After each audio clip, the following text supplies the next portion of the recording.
Hi y'all, I'm Ed from Minn Kota, and today I'm at Master Repair. Master Repair is the premier rigging center in South Florida. They're nice enough to let us use their facility, and we're going to be installing our new Quest Series motors.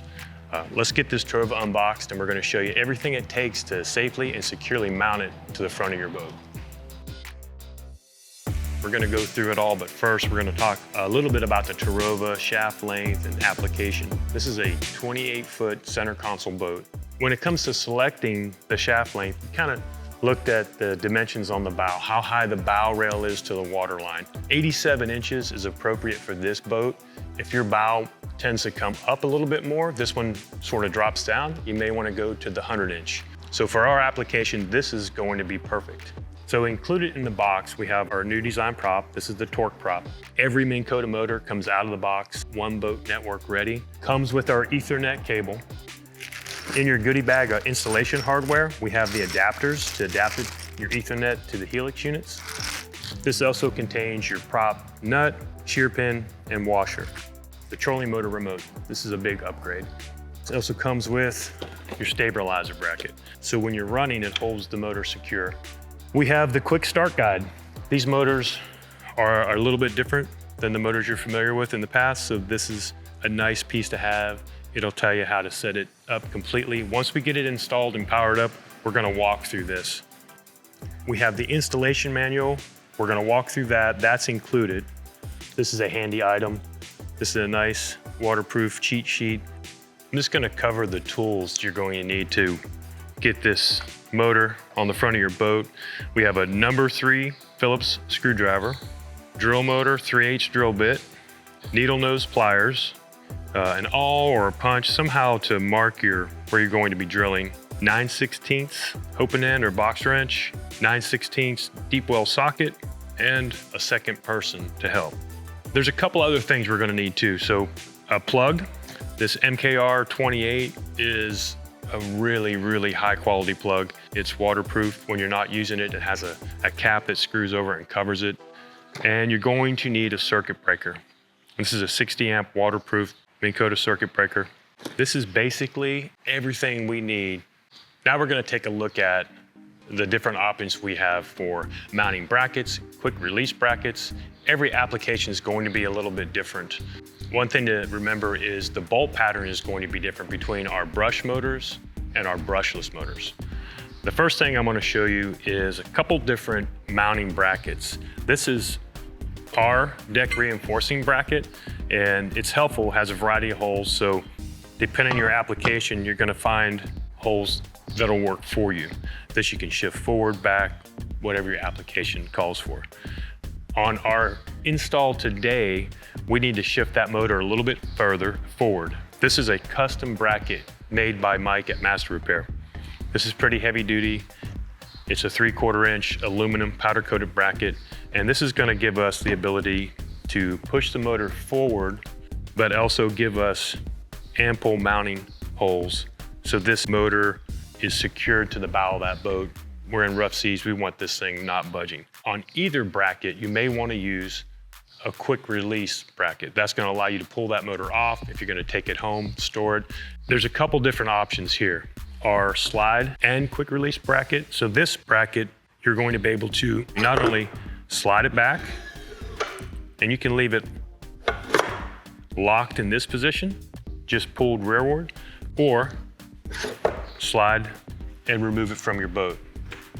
This is the bracket that we're going to use today. So this guy is pretty cool. It's gonna mount right on the front of this. These holes, of course, are all lined up. And this is gonna give you the ability to just pull a pin,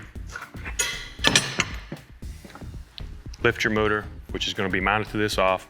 That will remain on your boat. Every application is going to be different.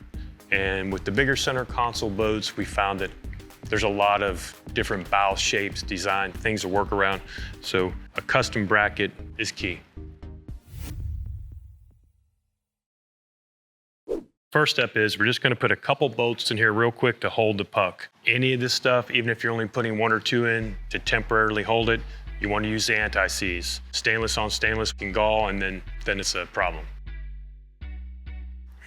Okay, we just had a couple bolts in real quick. Some of these other ones are gonna go through the deck of the boat, and we're gonna through bolt all these. These are exterior, so that's enough for mock-up. We're gonna set the bracket on real quick, just see what we're working with. We're gonna pull the side plates off this motor, and I'll show you how to install the other half of the quick release bracket. These are just Phillips head screws, again, number 3. I like to leave them right in here. When you're bolting this on, you wanna make sure the countersunk holes are coming up from the bottom, or you won't be able to get it on the center puck. There we go. The bolts provided are 3/16 hex head. I'm just gonna throw that on my ratchet, kind of back me up here. The nuts are 9/16 or 14 millimeter. And again, we're gonna make sure we use the anti-seize.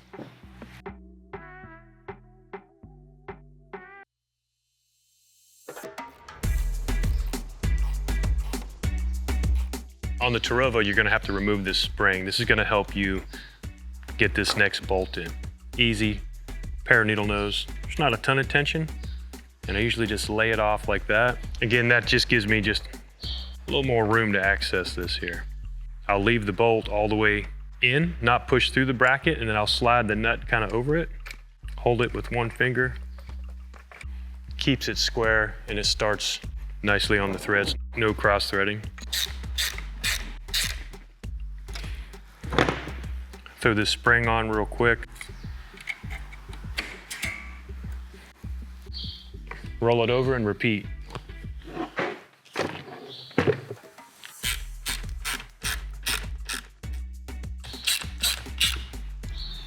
This is my 6 bolt, so now I'm gonna go ahead and just get them torqued down. They call for 120 inch-pounds. No particular order on this, just get them there. Okay, we're all set. We have these torqued down. We're gonna throw the side plates back on here now. If we were mounting this directly to the hull or directly to our bow reinforcing bracket, we would leave the side plates off so we could access these. But since we did the quick release, side plates are going back on. Your quick release bracket has the retaining pin. This little guy needs to go into your quick release bracket. It's already threaded, so it's a real easy install, just slides in. Number 2 Phillips will lock that thing in place. And how that works, when you slide your pin in, clips provide it, that goes on the outside. Pull your clip, pull your pin. Let's get this installed.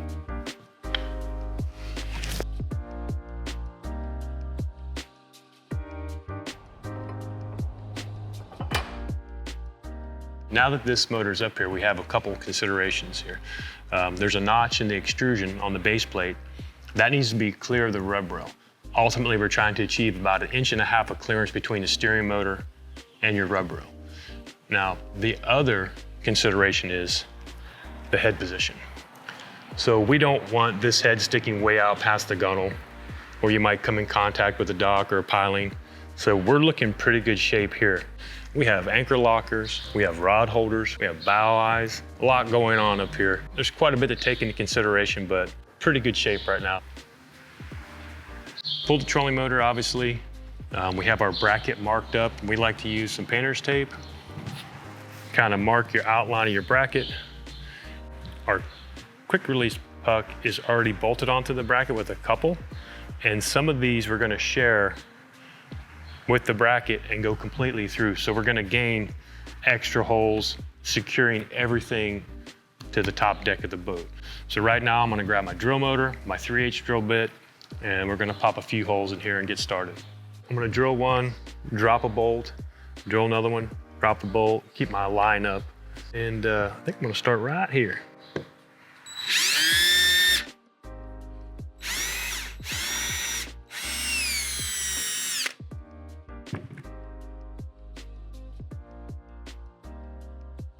Again, these aren't the bolts we're ultimately gonna mount this with.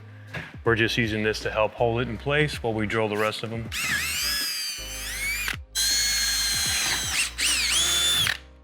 Once we start going through this bracket, we're gonna have to get a little bit longer bolt. So this is gonna take, on this application, about a 4-inch bolt, which I have. So I'm gonna grab a few of those, and these bolts aren't provided. This you're gonna have to source on your own.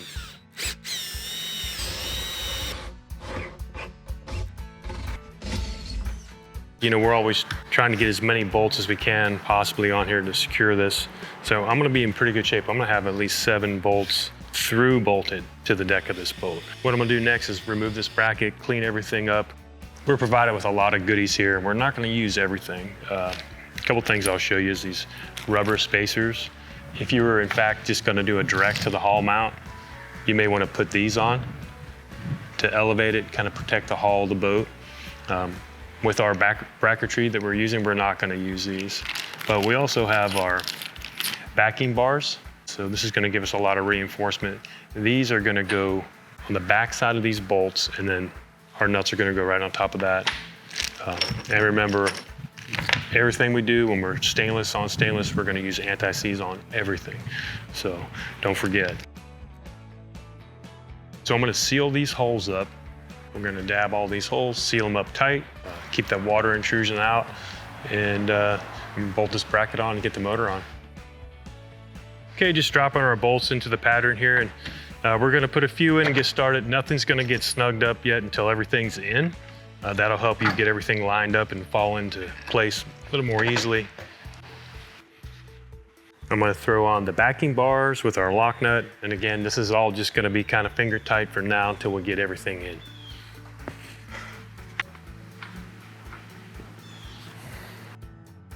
So these bolts may vary on length, depending on your application. We have some 4-inch that are working perfectly. They're gonna go through the quick release bracket, through the 3/4 inch mounting bracket, and through the deck of the boat, and still have enough thread exposure where we can get our backing bar and a full nut of threads on our lock nut. Okay, again, this is a 9/16 nylon lock nut we're running up. These bolts take a number 4 Phillips. You may need somebody to kind of back you up where you're running the wrench and someone else is holding the screwdriver for you. This is a nice, clean install. One thing you'll notice is we have the quick release pin mounted outboard, which is convenient when I'm on a ladder like this, but if your boat's on a lift, it may not be as convenient as if you had it on the inside. In this application, we have the anchor eye that we're working around. There's just not enough room to remove that pin, so we were forced to put it on the outside. The routing of your power, and in this case your Ethernet's gonna vary from boat to boat. We found a nice straight run here. I've pulled some number 6 wire, and I'm attaching my Ethernet. I'm gonna fish it to the front with one of these cables, pull it back. We'll have Ethernet from the trolling motor back to our Humminbird units on the dash. Also, there's a wire gauge and conductor chart included. Just want to check and make sure you're using the right gauge wire for the length of your run. We pulled our wires, we got our Ethernet ran. Now it's time to select a location for our plug. We kind of have it laid out where we want it, and we're going to throw that right in the bow of this inside the anchor locker so that when we run our power cable over from the motor, it's going to slide right in there. It should be a very nice, clean looking setup. I'm just using the mounting plate that comes with it as my template. I'm gonna lay it up here, kind of mark a hole and get started. I'm gonna drill my main hole and then center everything up with my faceplate. There's 2 different packages of hardware, but if you refer to the manual, it'll show you this is for the trolling motor plug side. All the heat shrinks included, your Allen keys included. Same thing for the receptacle side. So we'll get these wires trimmed back a little bit. The ferrule has a flange on one side, and that goes in.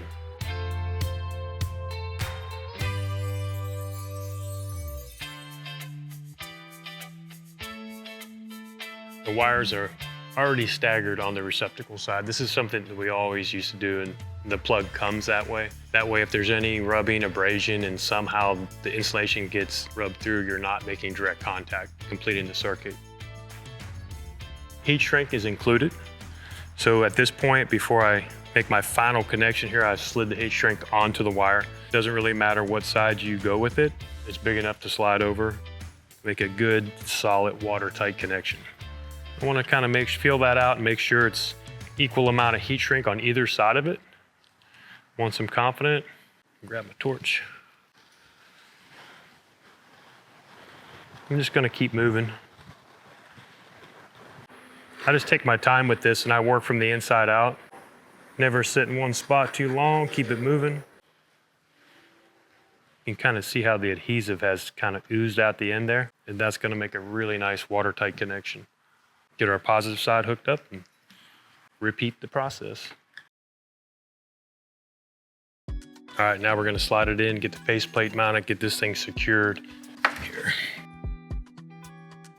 So you can orientate this plug up or down, sideways, anywhere that's going to fit for your application. In this specific application, I want to make sure that the plug's going in, the cord's going down. So I'm just going to spin my receptacle 180 degrees and give me the lineup that I want.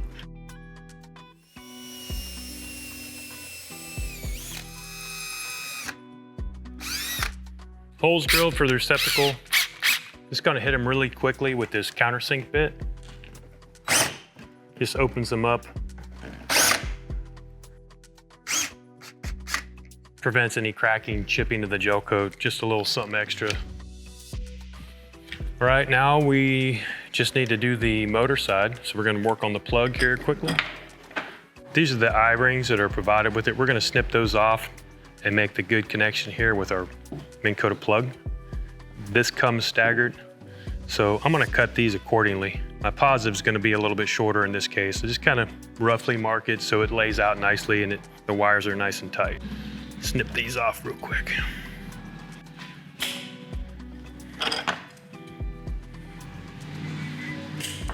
Again, we're gonna use the provided ferrules that come with it. Just match them up. Just center up that heat shrink, feel it out, kind of make sure you have equal amount of distance on each side of your fitting.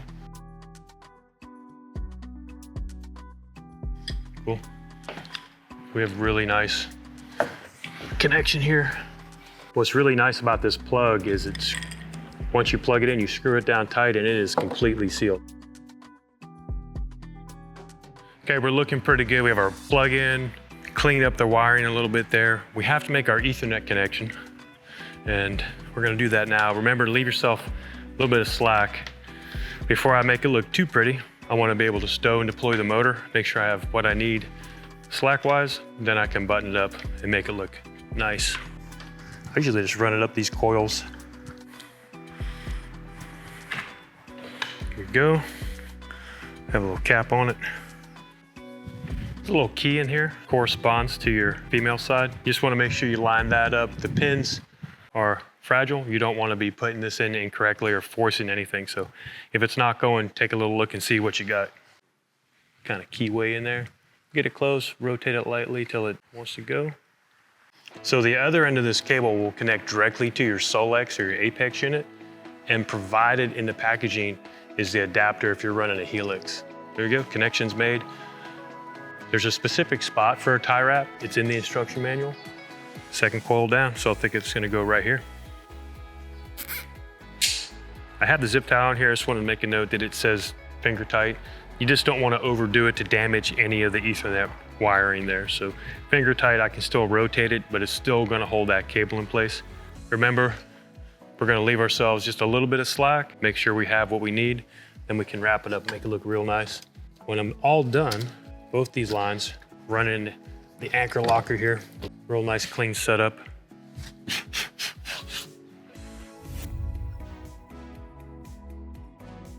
Make sure your prop pin, I just stick it in like this so it doesn't fall out. And then that way when you go to throw your prop on, you just line that. Slides right on the shaft. Oh, you feel it drop right on.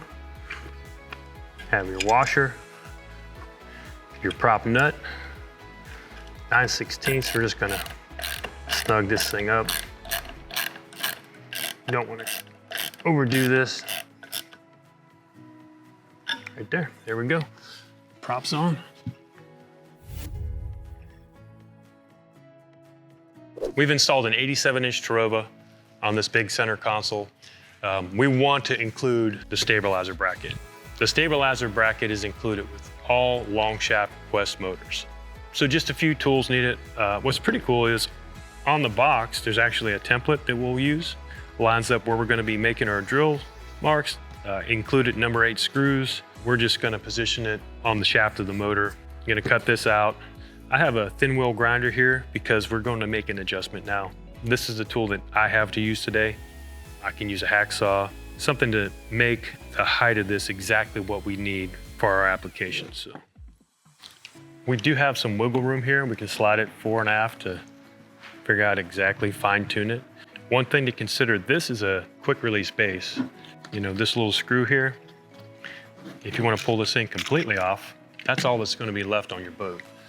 In many, and in this application specifically, if I was to mount it, I really need to be cognizant of the location of this. On this one, it's critical. Your application may not be, but just pay attention to that little detail. And again, it has a template that we're going to cut out and set up here for our mounting location, our screw holes.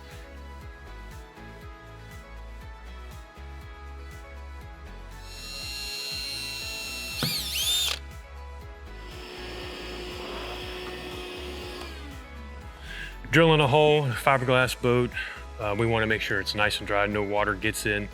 Again, we silicone this up. Stabilizer comes with panhead screws. In this application, we're gonna go ahead and through bolt it because we can easily get to the back of them. And this boat gets ran in a lot of really rough conditions, so. Snug everything back up. I kind of kept it loose like I do everything. The release screws tight, pins in. Stabilizer kit is installed, it's looking good. It really tightens it up. This thing is not gonna budge.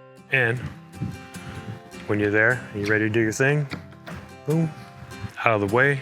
So let me show you all a couple other things while I'm up here real quick. We have a stow lock collar. Anytime you're running, you flip this lever, it's locked. There's no way for the trolling motor to deploy. We also have your depth lock collar here.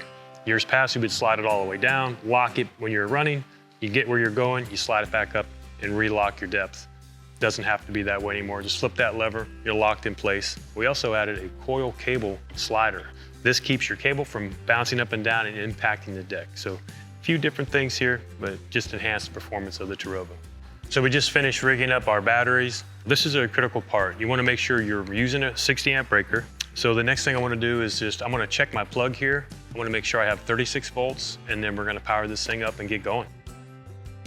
There we go.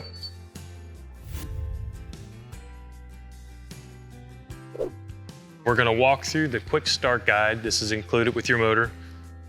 First thing we're gonna do is download the One Boat Network app, pair the motor to my phone. So I'm gonna open up Bluetooth, hold down the pair until I see it show up in my phone. It's already recognized the motor. We were listening for that audible tone. Those beeps tell you we're connected.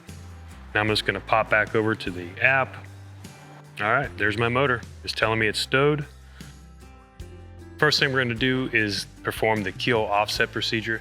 And basically we're gonna deploy the motor and make sure that the lower unit is orientated in line with the keel of your boat. And that will set your keel mount offset. And press set. It's got it, we're good to go. Now we're going to set our lower unit park location. Basically what that means, we're gonna tell it what side we want the prop to face when the motor is stowed. All motors out of the box are gonna stow prop left. I'm in motors, top right, and right here I can select whether I want prop right or prop left. So we're gonna go prop right for our application. We should be done.